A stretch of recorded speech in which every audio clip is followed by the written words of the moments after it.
안녕하세요. 자, 9월 16일. 비가 오는 아침이네요. 자, 이제부터 뭐 금융 이슈는 저녁에 제가 여지껏 한 지금 5번이죠. 그렇게 올려드렸는데 가급적이면 좀 아침에 제가 촬영을 해서 올리려고 해요. 새벽에. 왜냐면 그날 이슈를 아침에 아는 게 나은 거니까 뭐 먼저 필요한 사람들은 그렇게 보고 아닌 사람들은 뭐 나중에 봐도 되겠죠. 근데 영상을 뒤로 올리니까 조금 더 필요하신 분들이 늦게 본다는 얘기가 있어서 아무튼 그렇게 하겠습니다. 자, 오늘도 바쁘게 달려가 볼게요. 자, 지금 제가 신한은행 자소서 문항 업로드 계속 해드릴 거고요. 또 은행뿐만 아니라 다른 기업도 이제 자소서 계속적으로 업로드 해드릴 테니까 여러분들 그 공부하면서 궁금한 것들 잘 한번 남기면서 한번 따라와 보는 게 좋을 것 같아요. 자, 봅시다. 9월 16일 어떤 일이 있었을까요? 지금 자소서 쓰느라 정신이 없어야 돼요. 네, 그게 맞는 거예요. 머리도 몇 번씩 잡고 이게 맞나? 쓰다 지우다 쓰다 지우다 이러는 게 지극히 정상적이니까 그걸 갖고 자꾸 내가 뭐가 부족하다고 이게 안 써진다 그렇게 생각하지 마세요. 그러니까 여러분들 잘하고 있는 거예요. 자, 제가 계속 강조하지만 지금 신한은행 같은 경우에는 자소서 3번이 굉장히 이슈죠. 이슈고 금융 이슈를 뭘 쓸까에 대한 굉장히 그러한 것들이 그 고민이 많은데 그건 제가 3번 자소서 분석 영상에서 다시 한번 올릴 거예요. 자, 제일 좋은 건 여러분들 쓸 소재 없으면 제가 지금 4번, 5번 올려드린 이슈만으로도 여러분들이 소재를 분명히 갖고 갈 수 있거든요. 그러니까 다른 그 취업 그 교육 기관에서 볼 수 없었던 그 소재들을 제가 지금 얘기해 드리고 있는 걸 수도 있어요. 그래서 소재가 중요한 거 아니지만 여러분들이 그 헷갈릴 수 있잖아요. 어렵고. 그래서 그렇게 한번 접근해 보시는 게 좋을 것 같고. 자, 오늘 빨리 봅시다. 급합니다. 할 일들이 이제 저도 굉장히 많죠.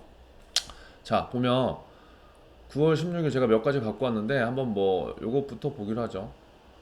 자, 제가 말씀드렸지만 제 카페에 제 블로그에 제가 항상 이렇게 해놓기 때문에 이 기사가 궁금하신 분들은 여기 들어가서 보시면 돼요.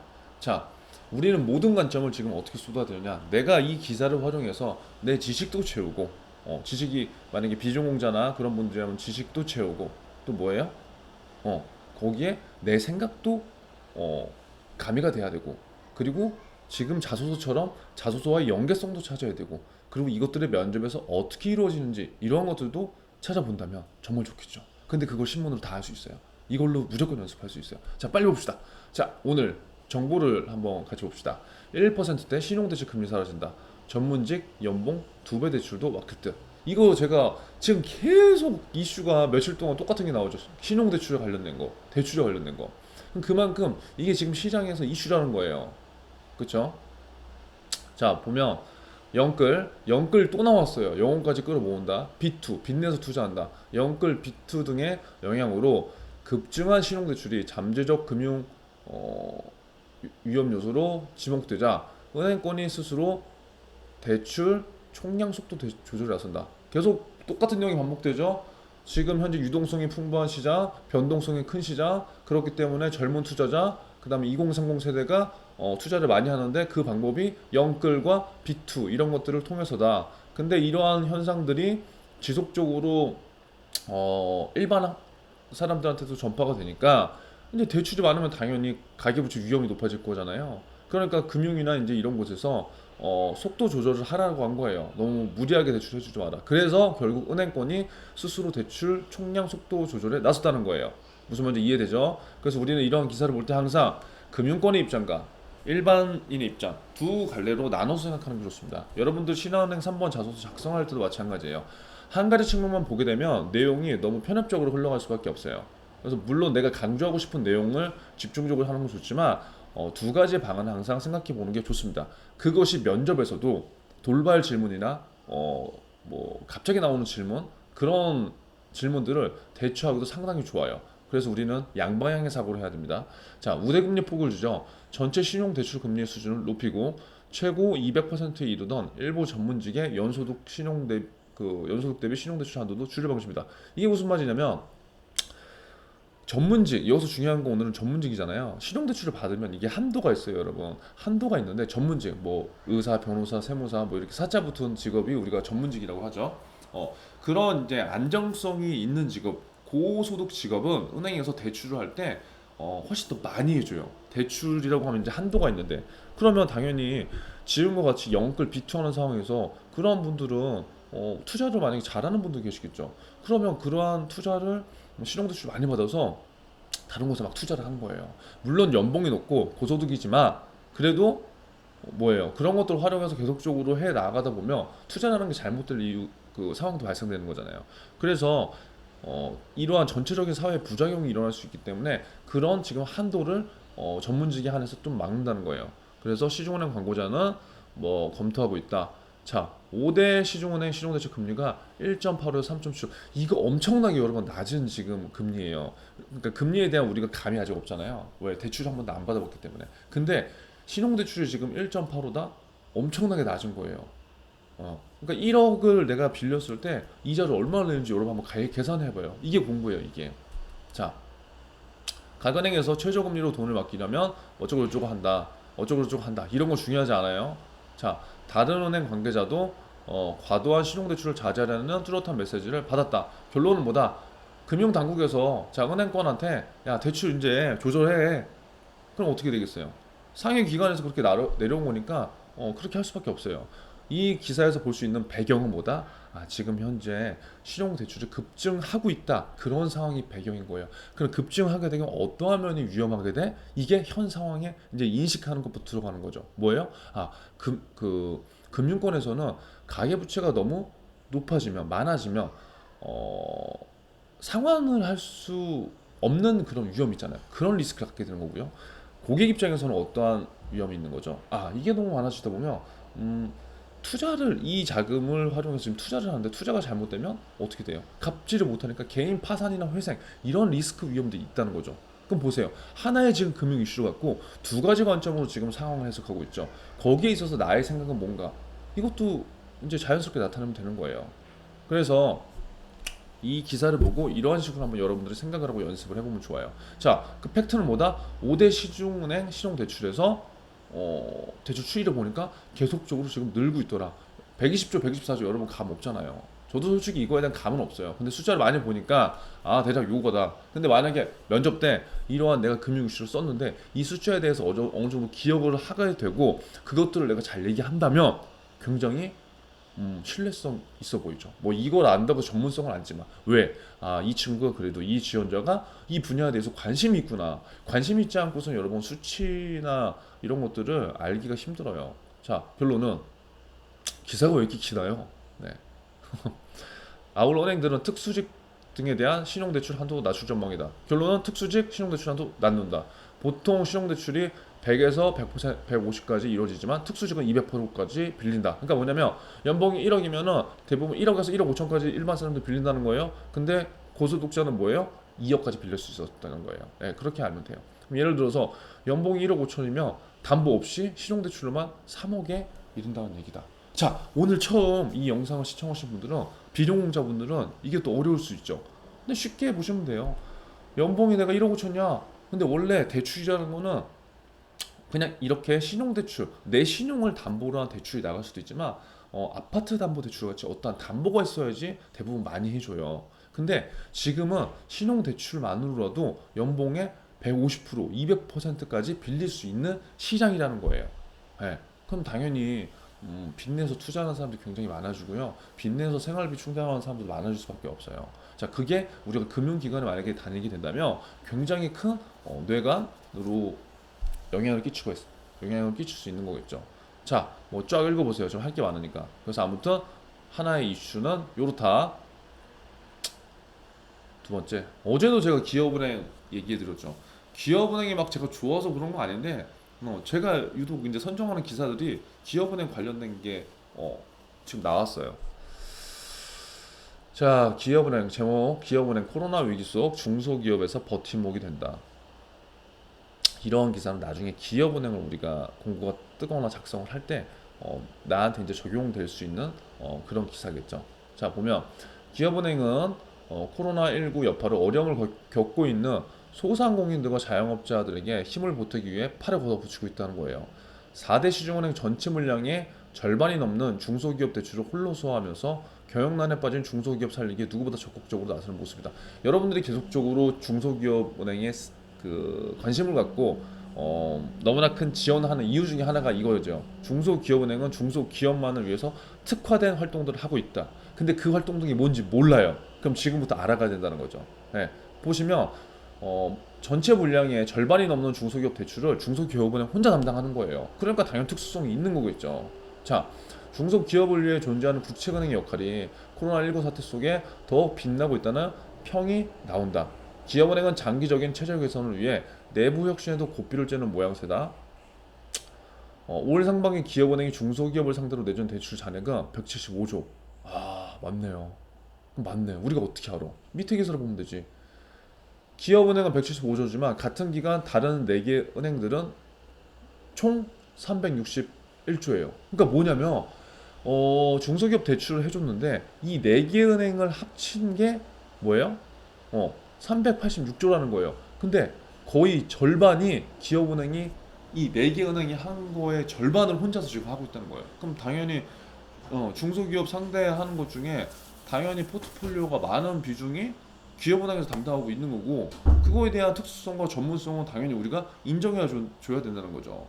막연하게 기업은행을 지원한다, 그런 중소기업을 도와줬기 때문에 그런 것 때문에 내가 지원한다 보다, 이러한 것들을 보고 조금 더 구체적이고 정량적인 숫자와 그런 내용들을 우리가 담아본다면 훨씬 더 신뢰성을 가질 수 있습니다. 아무튼 코로나19 때문에 지금 자영업자 소상공인 분들이 굉장히 어려운 상황에 국책은행으로서 역할을 잘 해주고 있다는 거예요. 자, 특히 기술금융 대출이 빠르게 몸집을 불리고 있대요. 기술금융 대출은 뭐냐? 우수한 기술력을 보유한 중소기업에 은행이 자금을 지원한 제도예요. 자, 그러니까 이런 것도 여러분 알면 좋죠. 그러니까 우리가 다 모든 벤처기업이나 뭐 처음 시작하는 신생 기업들이 기술력과 자본 그런 것들을 다 갖추고 시작하지 못해요.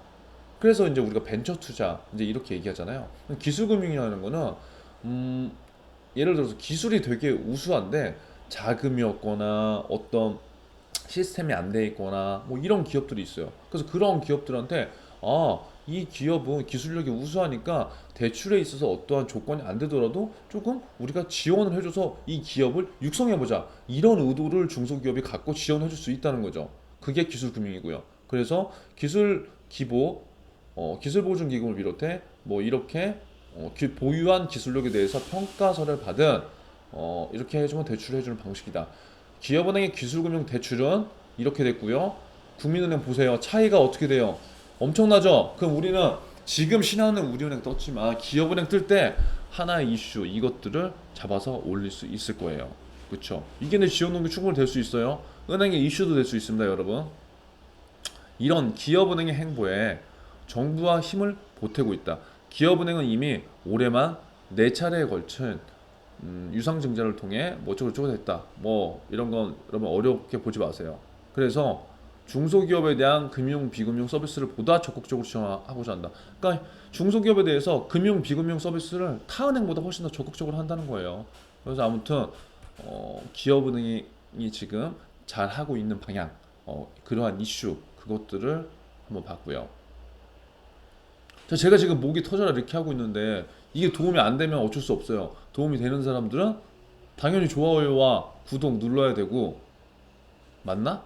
안 눌러도 되죠.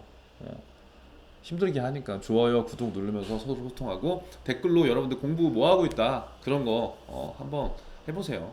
자, 벌써 14분. 뭐 이게 기사 하나 하는데 이게 굉장히 좀 깊이 들어가면 시간이 오래 걸려요. 자, 그냥 요즘엔 적어도 이제 금융위를 꿈꾸니까 코스피 장이 어떻게 되나 2년 3개월 이래 지금 현재 최고, 지금 코스피 지수 2400포인트를 넘었어요. 그만큼 지금 주식시장에 관심이 많다는 거예요.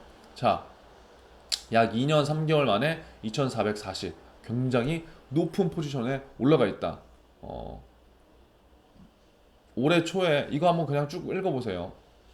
동학개미라는 용어가 생겼죠. 지금 처음으로 코로나가 발생되면서 코스피에도 조정이 굉장히 올 것 같았지만 동학개미들의 그 활발한 움직임, 무서운 집념으로 그 하락장이 엄청나게 지금 다시 반등을 치고 있는 상황이 됐어요.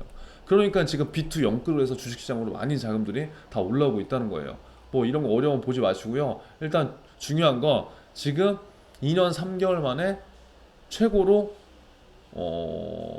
증시가 화랑이 되고 있다. 그리고 많은 사람들이 지금 증시에 관심을 갖고 있고 투자를 하고 있다. 그리고 그 중심에는 기술주들이 되고 있다. 나스닥도 마찬가지고요. 그래서 왜냐면 우리가 지금 금융권 지원한다고 하면서 증시에 관심 하나도 없으면 안 되잖아요. 여러분들 예를 들어서 은행 가면 펀드도 판매해야 되고 뭐 ELS, ETF 우리가 권유해야 될 그런 상황도 오는데 항상 증시에 대한 관심은 갖고 있는 게 좋아요. 내가 직접 투자는 안 하더라도. 자, 우리가 항상 10분이지만 항상 뭐 15분, 20분 하는 것 같아요. 어. 자, 이러한 것도 예를 들어서 최근에 금융 이슈 중에 하나거든요. 근데 제가 이제 저도 이제 여러분들한테 알려드려야 되니까 가끔씩 다른 것들을 봐요. 근데 뭐 이런 내용들이 가끔씩은 있더라고요. 어떤 내용은 쓰지 마세요. 어. 근데 제가 봤을 때는 크게 상관없어요, 여러분. 왜냐면 뭐 예를 들어서 어떤 내용을 쓰고 어떤 내용을 안 쓴다. 그거는 크게 중요하지 않은 거거든요. 그 내용을 내가 어떻게 해석해서 어떻게 쓰느냐. 그러니까 우리가 지금 중요한 거는 소재를 갖고 자꾸 판단을 하려고 하는데 소재는 크게 중요한 게 아니에요.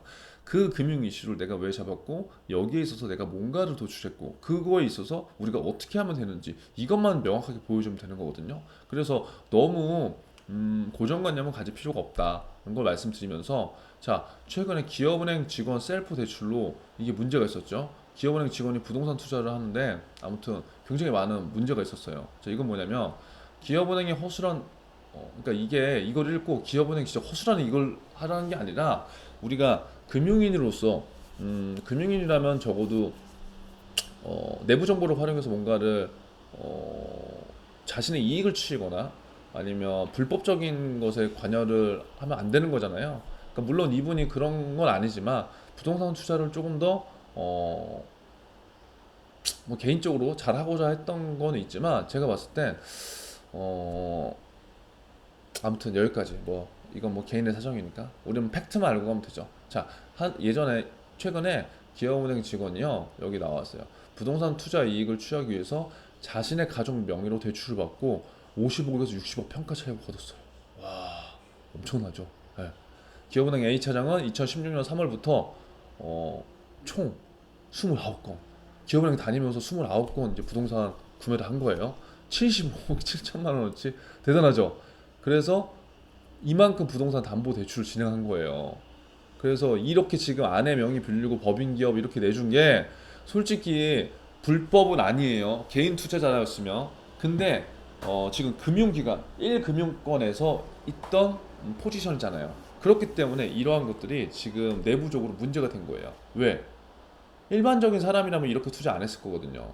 근데 대출, 여신의 허점, 그 다음에 내 대출에 있어서 최대한 본인이 할 수 있는 것들을 다 활용한 거죠. 네.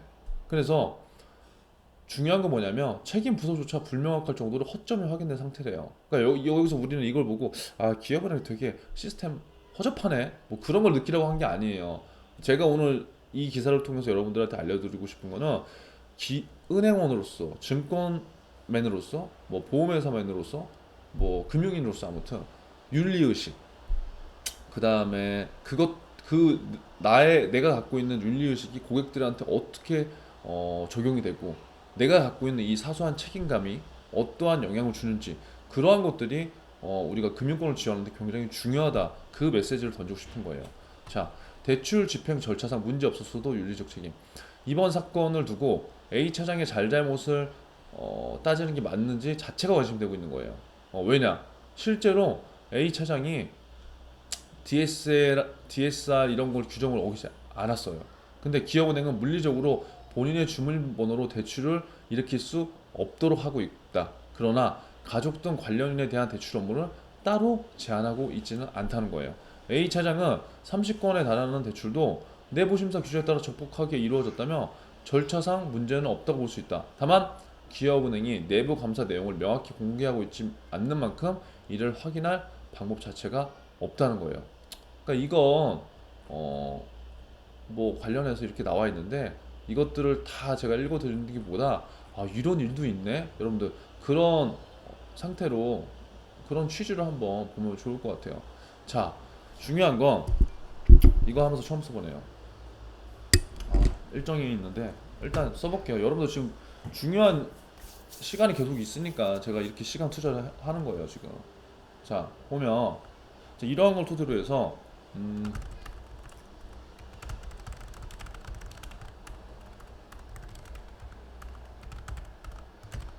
상당히 많은 우리가 문제점들이 아니라 상당히 많은 것들을 우리가 볼 수가 있어요. 뭐냐면 커지지가 않나? 좀 키워볼까요? 안 커지네. 왜 안 커지지? 아무튼 자, 금융인으로서 책임감, 윤리의식 이러한 것들이 왜 중요한가? 왜 중요해요, 여러분? 여러분 스스로 한번 생각해 보세요. 그리고 만약 예를 들어서 이러한 상황에서 음, 이러한 상황에서 기업원의 자체 기준에 문제가 없더라도 왜 행내에서 문제가 되었는지 이걸 생각해 봐야 돼요. 왜? 은행원의 지금 가장 중요한 윤리의식이 어, 대두되고 있는 상황이니까요. 그래서 이러한 것들을 보고 여러분들이 단순하게 지식, 그 다음에 스킬적인 측면으로만 공부를 하고 우리가 뭔가 자소서 작성이나 면접 때 얘기한다기보다 근본적으로 여러분들 금융인이 되고자 했으면 정말 제일 중요한 거는 윤리의식과 책임감 이런 기본적인 것들이에요. 이러한 것들이 선양돼 있지 않으면 절대 고객들은 나를 믿어주지 않아요. 그렇기 때문에 근본적으로 오늘은 한번 작성을 해보면서 생각을 해보면서 내가 난 어떠한 금융이 되고 싶은가에 대해서 진지하게 한번 고민을 갖는 시간이 됐으면 좋겠습니다. 자, 오늘 또 10분이지만 그리고 20분을 썼어요. 시간이 없는 학생들은 1.5배속으로 하고요. 제가 항상 강조하는 거 뭐예요? 운동하면서 듣기. 오늘도 고생하셨습니다. 자, 도움이 되셨다면 좋아요와 구독